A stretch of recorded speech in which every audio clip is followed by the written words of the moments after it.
రామ, శ్రీరామ, అయోధ్య రామ, బాలరామ అంటూ స్మరిస్తూ welcome back Karuna's kitchen channel. Uttar Pradesh అయోధ్యలో రామమందిరం ప్రారంభోత్సవం అంగరంగ వైభవంగా ముగిసింది. ప్రధానమంత్రి నరేంద్ర మోదీ గారు చేతుల మీదుగా ఈ ప్రక్రియ కొనసాగిన విషయం అందరికీ తెలిసిందే. రామయ్య తండ్రి యొక్క విగ్రహం ప్రాణప్రతిష్ఠ ఘనంగా జరిగింది. మీరందరూ చూశారు అనుకుంటున్నాను. ఎంతోమంది మహనీయులు ప్రాణత్యాగము ఈ రోజుతో ఫలించింది.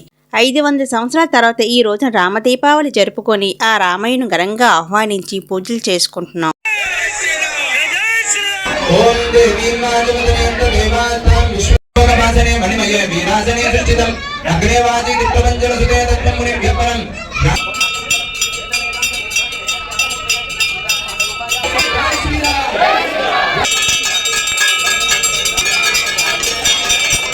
కోట్లాది మంది హిందువుల ఆరాధ్య దైవము శ్రీరామచంద్రుడు తన జన్మస్థలంలో కొలువు తీరాడు.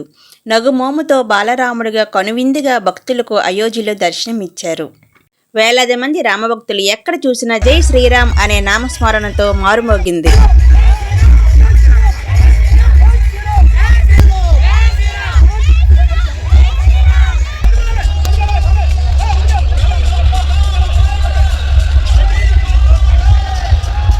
బాలరాముడు ప్రాణప్రతిష్ఠ సందర్భంగా పాలకొండలో సంధ్యావేళలో ఇంటింట రామదీపావళి జరుపుకుని ఆ రామయ్యను ఘనంగా ఆహ్వానించారు. శ్రీరామచంద్రమూర్తి మళ్ళీ మన అందరి కోసము జనించారు. చెడు నుంచి మంచిని ఒక విజయాన్ని సాధించడానికి మళ్ళీ మనకి రామరాజ్యాన్ని మనకి అందించడానికి వచ్చేశారు.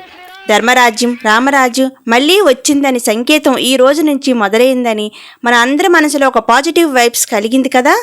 అదేనండి రామమహత్యం. ఆ రామయ్య కోసం పాలకొండ పట్టణవాసులు శోభాయాత్ర, ఆటపాటలతో, సాంస్కృతిక కార్యక్రమాలతో, రామజ్యోతులతో దేవాలయాలు కనువిందు చేశాయి. శ్రీరామ జై రామ జై జై రామ అంటూ స్మరిద్దాం.